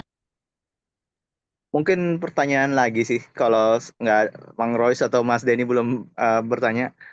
Ini kan kalau yang saya pelajarin tadi itu ada school of thought dan perbedaan perspektif ya di antara ketiga orang ini yang kayaknya susah untuk disatukan karena mereka sudah memiliki perspektif dan juga sudah memiliki belief-nya masing-masing untuk posisi yang diambil sama orang tersebut. Kalau menurut dari Coach Jaha atau Pak Gatot, menyatukan 3 orang yang satu sudah teknokrat, yang satu sudah menjadi craftsman, terus juga ada school of thought-nya planning, school of thought-nya dari tadi ada yang apa namanya school of power segala. Itu gimana caranya ya supaya bisa cair gitu loh suasananya. Kadang-kadang karena nggak ada komunikasi aja sih saya yakin konsepnya. Kalau menurut saya sih berangkat dari apa yang sudah diyakini mereka suatu kebenaran. Contohnya, kalau Marvin itu kan bahasa yang digunakan adalah corporate culture sama inovasi kan. Kita berangkat dari situ. Maksud saya berangkat dari situ itu adalah di kepala kita tahu bahwa itu akan menjadi divisi-divisi. Itu tapi di belakang kepala. Tapi jangan keluar kata-kata itu, ya. Oke, membangun kreativitas itu seperti apa sih, gitu ya? What do you think building a creative organization? What do you think about exploring something so that we can be an innovative company? Idenya bergulir dari situ, gitu kan? Begitu udah sampai suatu titik, gitu ya, si Marvin itu menguraikan, gitu ya. Kenapa kita nggak bikin satu kotak khusus untuk menangani isu-isu yang sifatnya inovasinya tuh berulang, misalnya seperti itu. Yang mana di belakang kepala dia udah pengen, lo tuh udah jawab mengenai divisionalization of the organization gitu. Itu satu. Yang kedua, masalah corporate culture gitu ya. Nah, itu juga kita tanya gitu, culture kita kuatnya di mana sih? Oh, kita sangat bagus dalam hal kolaborasi. What do you mean with collaboration? Dia explore lagi, cari titik atau pengkolan yang paling enak untuk masuk di area di mana dengan divisionalized structure yang namanya corporate culture itu menjadi lebih baik lagi. Karena apa? Kalau iya, perusahaan kita ini sudah membangun culture katakanlah 30 tahun, ya. Bukannya itu bagus kalau kita membuat spesialisasi karena culture-nya sudah terbentuk, ya. Sehingga pada saat kita serving certain market, bahasa kita ini sama, gitu. Jadi klien kita, customer kita tuh nggak ada yang bingung karena kita sudah memiliki culture yang kuat. Jadi kita balikin bahwa corporate culture yang sudah kuat ini sudah saatnya kita tularkan melalui serving each market gitu. Yang mana itu kembali lagi ke masalah divisionalisasi tadi gitu. Jadi jangan langsung, wah enggak kok, ini jangan langsung mempertahankan ide kita bahwa harus divisionalize gitu loh. Tapi coba kita gali dari sisi dia gitu. Bukan begitu ya, Coach Yahya? Betul sekali. Kalau kan enaknya sebenarnya karena kita coach juga, konsultan juga Pak Gatot. Ini buka rahasia sedikit ya. Karena kita konsultan juga, coach juga gitu. Jadi sebelum ngomong apa-apa kita coaching aja dulu. Jadi kan coaching itu di akhir coaching sessions itu ada action plan kan. Jadi kita tahu semua sebenarnya punya rencana apa sih gitu. Nah, habis itu apa namanya? Ketika pada masuk tahap memutuskannya, bikin aja grup coaching. Jadi akhirnya mereka mendiskusikan yang tadinya mereka plan masing-masing sendiri-sendiri, sekarang jadi terbuka. Kalau saya sih gitu ya, Mas Yandi, kalau ditanyain mesti ngapain, ya di coaching aja dulu, di coaching dulu. Dengan di coaching ketahuan kan sebenarnya pada mau ngapain gitu. Intinya, nah dari situ kita bisa petain arahnya mau kemana. Kan soalnya kalau kayak gini nih sebenarnya intinya adalah masalah komunikasi. Semua perusahaan bisa bilang, oh ini masalah komunikasi, masalah komunikasi. Mereka sadar banget ini masalah komunikasi. Tapi tetap aja selalu miscommunication. Intinya sebenarnya mereka merasa pernah duduk bareng, tapi sebenarnya enggak.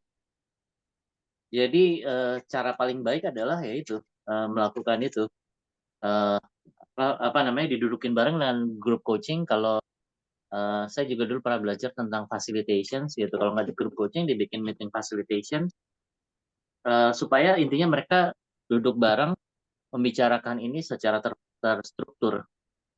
Karena kalau enggak mereka bisa duduk bareng tapi tidak membicarakan secara terstruktur karena masing-masing di tiga ini misalnya Marvin, Matt sama Howard itu kan semua pada punya kepentingan ya. Jadi profesi kayak facilitator, meeting facilitator atau group coach gitu ya, itu jadi penting pada situasi seperti ini. Gitu sih kalau saya ya pengalamannya Mas Yan.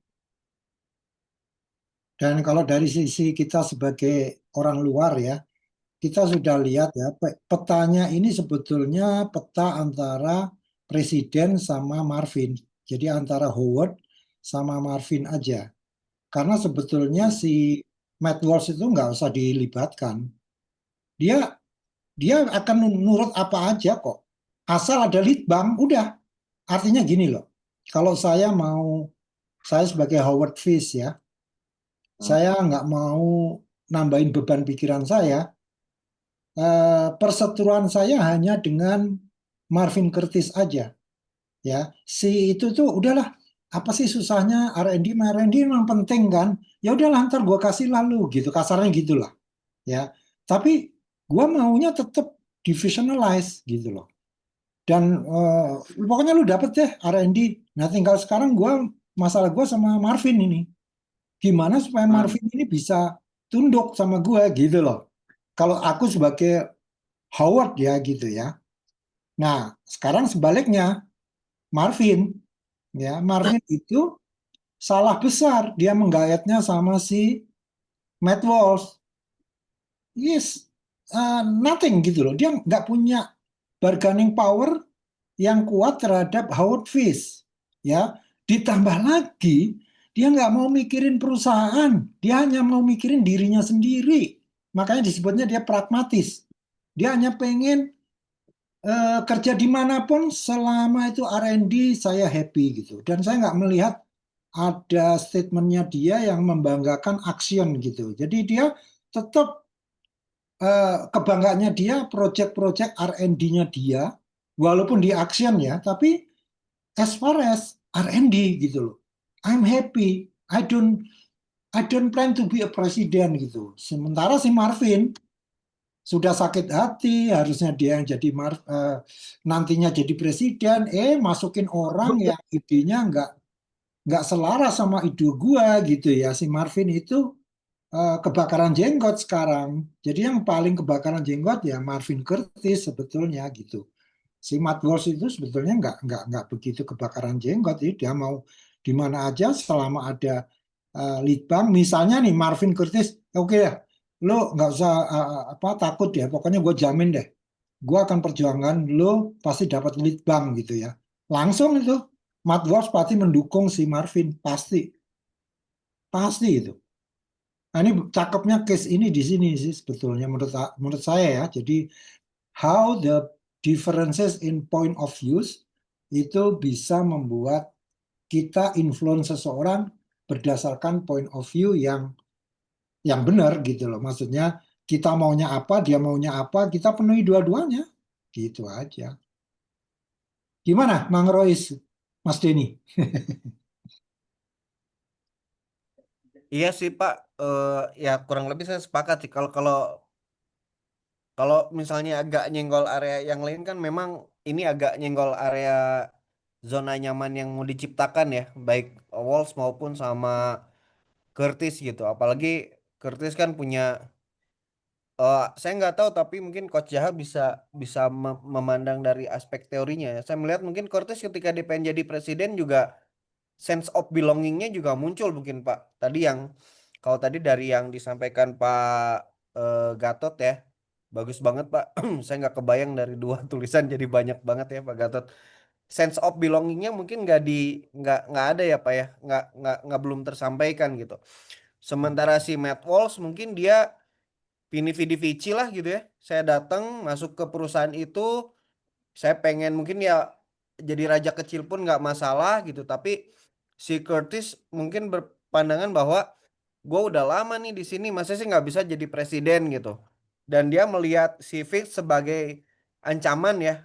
Mungkin kalau dari bahasan kita, saya melihat kok Curtis memandang kehadiran Fitz sebagai ancaman gitu ketika mereorganisasi. Sementara si Walsh itu 50-50. Nih antara dia mau dekat ketika divisionalisasi saya bisa jadi ketua divisi, atau saya harus nyari bantuan nih gimana caranya biar saya jadi divisi gitu. Kalau saya sih itu sih Pak Gatot catatan yang mungkin dari tadi yang mungkin kepikiran sama saya tapi mungkin belum tersampaikan di diskusi ini, perkara sense of belonging atas perusahaan ini sih, atas Axion gitu. Yang bisa jadi si Curtis karena dari awal dia ada rasa itu ya, selain mungkin entah dia jadi presiden motifnya banyak mungkin Pak, tapi mungkin bisa jadi ada sense of belonging sehingga lah ini kan perusahaan saya gitu, kenapa mesti ketika di reorganisasi saya malah terbuang gitu dari pet yang harusnya saya bisa dapat gitu sih Pak Gatot, kalau saya komentarnya dikit ya. Ya. Saya dua-duanya nggak ada sense of belonging ya di Curtis sama. Kecil suaranya. Oh gitu. Lupa. Lupa. Menurut saya sekarang udah kan? Ya, Iya, lupa mic-nya masih ngarah sana. Ya menurut saya apa namanya Curtis sama Walls nggak ada sama sekali sense of belonging. Yang satu bukan sense of belonging, it's a sense of righteousness. Ini hak gua loh. Gua kan salah satu founder. Kok kenapa dia yang dapat gitu? Jadi mesti dibedain juga sih ya. Kalau kalau ini ya kalau dari cerita tadi. Kalau yang satu lagi ya udahlah terserah ya pakainya yang penting gue dapat R&D. Udah itu titik gitu. Jadi ini bukan bukan sense of belonging tapi ngerasa ini hak gua gitu. Nah, itu beda gitu. It may look like kayak sense of belonging tapi enggak sebenarnya. Karena itu juga yang saya rasain waktu pas ini ya. Ini saya cerita kalau di sini saya cerita yang saya ini bukan klien aja. Kalau klien saya agak sensitif. Yang saya rasain ketika saya pindah ke sebuah perusahaan terus direktur baru apa namanya? Direktur barunya direktur lamanya tuh langsung approach dan rupanya dia punya kebiasaan nih direktur yang dari awal bangun perusahaan gitu dia punya kebiasaan kalau ada direktur baru pasti dia approach gitu di approach untuk seperti yang tadi Pak Gatot bilang curcol supaya kita sebagai direktur baru nyampein kepada direktur lama gitu. Nah itu apa eh saya ngelihat akhirnya dia bukannya ini apa namanya bukan concern gitu. Dia bilang musiknya yang posisi lo tuh buat gua, bukan elu gitu. Jadi dia ngasih concern ini supaya habis itu nanti kalau kita ngomongin ke bos, taunya kita jadi ditabok sama bos lo ngapain mikirin kayak gituan gitu misalnya istilah kasarnya. Lo kan gua rekrut bukan buat itu gitu. Dan bosnya sebenarnya juga udah tahu kalau saya begitu dia ini. Nah, bos gue juga pasti udah tahu apa namanya karena saya pasti bukan orang pertama yang dia approach gitu. Dan pasti udah ada yang apa salah langkah ngelaporin. Emang bener ya gini gitu. Ya udah pasti di buru apa nggak lolos probation gitu. Jadi saya nggak sampein karena menurut saya juga apa yang diomongin juga bukan concern perusahaan ketika bos atau owner itu ngerekrut saya pada waktu itu. Jadi eh, bukan sense of belonging, tapi ngerasa ini hak gua gitu. Nah itu yang apa berbahaya, agak susah kadang-kadang kita sebagai orang baru tuh ngelihat orang yang bawa isu gua itu merasa memiliki perusahaan loh. Enggak, Pret gitu. Lu ngerasa hak lu itu sih. Itu tadi apa istilahnya? Self Righteousness apa ya? Rasa ini hak gue lah pokoknya intinya bukan rasa memiliki tapi rasa ini hak gitu. Iya sih. arah saya juga ke sana sih. Harusnya gue bukan orang lain gitu. Iya gitu, harusnya gua bukan orang lain. Kan gua dari bawah yang bangun. Entitlement sih kalau bagi saya Oh ya, artinya. sorry, entitlement bener, entitlement lebih tepat. Ke righteousness itu Hmm. lebih noble rasanya, tapi entitlement betul. Kalau bahasa Inggrisnya entitlement Hmm. gitu.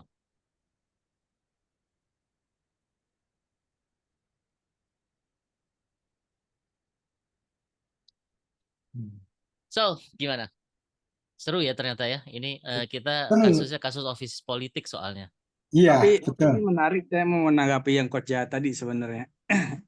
Emang kalau saya lihat mau nggak mau ya, biasanya seperti itu ya, ini benar tadi kata Coach, kemungkinan besar pasti yang ego yang paling utama itu adalah apa namanya, personal interest ya. Hmm, Ini harusnya saya yang jadi atau ini cocoknya saya yang jadi gitu kan, seperti ya. itu.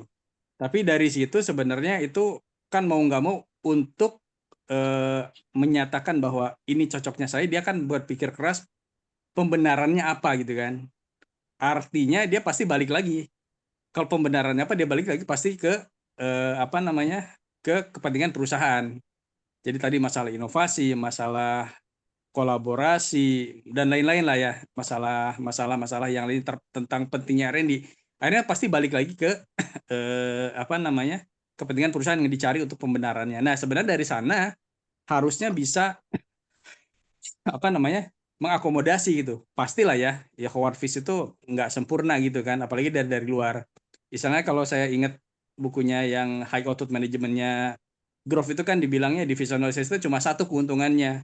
Cuma biar dia lebih apa namanya, respon terhadap market, keuntungannya cuma satu, sedangkan fungsional oriented organization itu lebih banyak leverage-nya sebenarnya. Maka ujung-ujungnya kan kalau dia bilang cocok itu hybrid gitu kan. Gimana supaya tidak tetap bisa mission oriented atau yang tadi visional itu, plus juga tadi masalah-masalah yang apa namanya, inovasi dan lain-lain tetap terjaga gitu. Nah, artinya kan tetap harus ada ini ya, apa istilahnya itu, akomodasi dari suara-suara yang mungkin ini tidak terdengar. Nah, pertanyaan saya sebenarnya tadi di awal itu, saya nggak tahu ya apakah ini terjawab di chapter 2 ya. Artinya ya sebenarnya memang tadi balik lagi, ini seperti apa sih forum komunikasinya untuk menjembatani hal-hal tersebut gitu. Apakah ada gitu dibuka channel komunikasi seperti itu, atau membuka apa namanya, inputan dari yang lainnya, terutama dari apa namanya, senior manajemen ya, atau misalkan yang udah lama gitu kan, itu bisa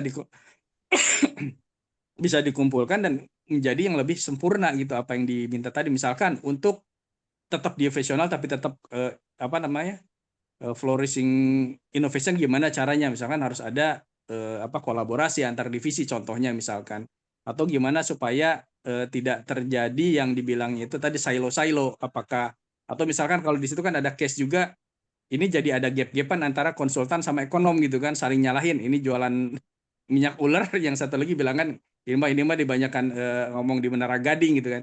Nah, hal-hal seperti itu kan sebenarnya harus dijembatani ya. Even nanti ketika sudah itu di jalan dipaksakan, kalau tidak dijembatani kan artinya ya kedepannya juga apa yang dicita-citakan dari organisasi itu bakalan banyak hambatan itu ya. Karena sebenarnya apa yang dipikirkan sama si Curtis itu sebenarnya yaitu realitasnya yang bakalan terjadi kalau tidak di handle dengan baik gitu kan. Artinya itu objektif lah, meskipun dia awalnya personal interest gitu kan istilahnya. Ya mungkin itu sih tambahannya.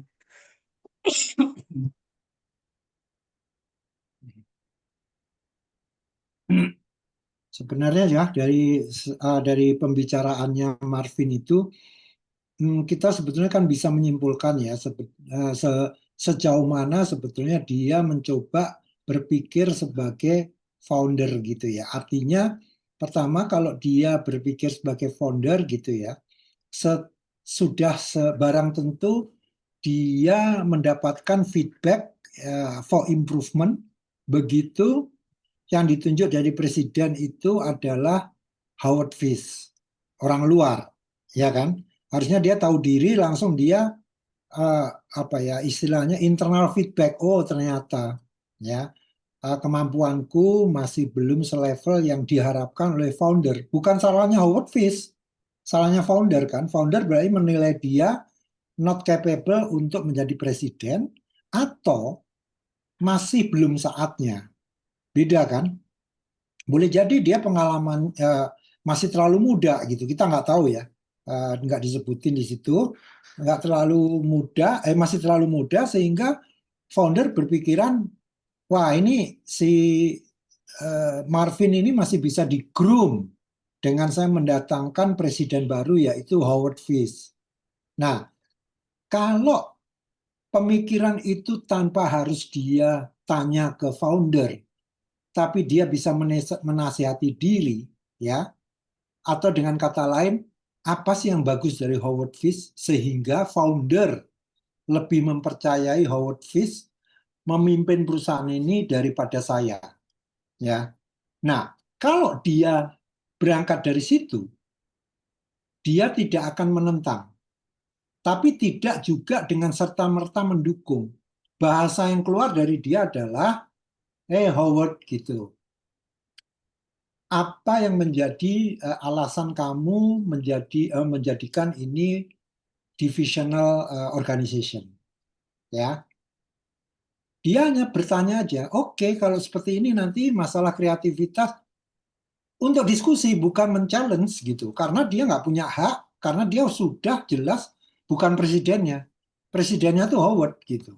Jadi dia tidak punya hak veto terhadap apa yang diputuskan oleh Howard Fish. Nah, itu yang harusnya dia sadari gitu loh. Dan harusnya itu kalau dia sadari dari awal, kata-kata menentang itu sebetulnya nggak ada. Ya, yang ada adalah dia mencoba meyakinkan Howard bahwa yang dilakukan Howard itu sudah dipertimbangkan. Nah, kalau bahasanya itu, saya yakin Howard Fish malah nanti respect dia gitu. Nah, jangan-jangan malah Howard Fish ini bisa menjadi corongnya ke founder bahwa anak buah lu yang namanya Marvin ini ternyata keren loh pemikirannya. Nah, itu harusnya yang dia gunakan sebagai negotiation approach terhadap si Howard. Bukan menentang. Menentang itu udah jelas menurut saya nggak efektif. Karena apa? Itu dia nggak punya hak untuk menentang kok. Ya, kan itu hak prerogatifnya CEO and Board of Commissioners gitu. Ya, dia nggak punya hak apa-apa. Orang dia anak buah kok gitu. Itu sih kalau menurut saya. Wih, udah 2135. Masya Allah. Luar biasa.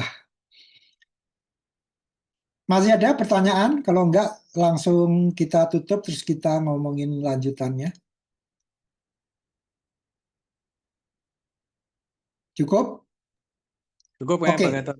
Pengen dengerin Cukup after ya, party. oke. Jadi gini ya, kalau versi saya ya, saya bersyukur bahwa ternyata dua kasus yang tadinya sempat saya remehkan dan mau saya gabungkan, A dan B, untungnya saya belum baca A dan B, karena saya lihat B, ada Mas Yandi, mendingan saya tutup mata nggak lihat B itu apa, ya biar fair. Jadi saya sampai sekarang ngomong ini, saya nggak tahu B itu ngomong apa nanti bagiannya Mas Yandi. Nah, setelah ini kan kita membahas dulu teori lagi dari Coach Zaha, Managing Otherwise, next week kan. Nah setelah itu Mas Yandi, terus nanti ada lagi kasus Intel, Mas Denny, dan sampai ke pertemuan ke-42. Bang Royce Mudah-mudahan. kapan? Hah? Bang Royce kapan? Cuma Nah, kapan kok, Mang Roy? Aman, saya nonton dulu aja. kan? Cuma 3 halaman lah kasus B. Mantap, mantap.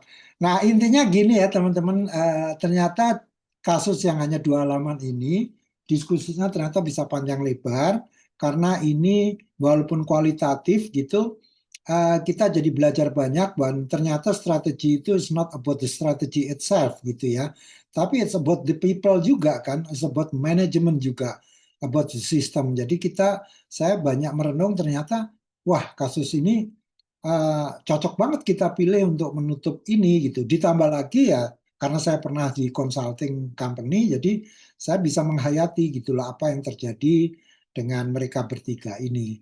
Demikian mungkin untuk bahasan dialog yang ke-37 ini bagi saya cukupkan, saya kembalikan ke Mas Denny. Setelah itu kalau kita mau bahas after party untuk selanjutnya silahkan. Terima kasih. Assalamualaikum warahmatullahi wabarakatuh. Waalaikumsalam warahmatullahi wabarakatuh. Ya, terima kasih banyak Pak Gatot atas bahasannya. Ini 2 halaman jadi 2 jam ya. Luar biasa ini. Keren banget dari POV-nya Pak Gatot. Mungkin tadi saya juga nggak kebayang bahwa yang dibahas itu adalah masalah ini ya, konflik interest antara pegawai sebenarnya. Saya mikirnya tadi masih divisionalisasi dan lain-lain gitu. Tapi ternyata lebih ke personalnya. Nah, ini mungkin minggu depan kita akan lanjut lagi dengan Managing Other Ways ya. Itu chapter terakhir ya Pak Gatot kalau salah. Setelahnya kita akan sambung lagi dengan 2 case tadi ya sebelum kita beranjak ke kuliahan lainnya. Terima kasih banyak Pak Gatot dan teman-teman semuanya. Assalamualaikum warahmatullahi wabarakatuh. Foto dulu. Nah, oh iya foto dulu benar.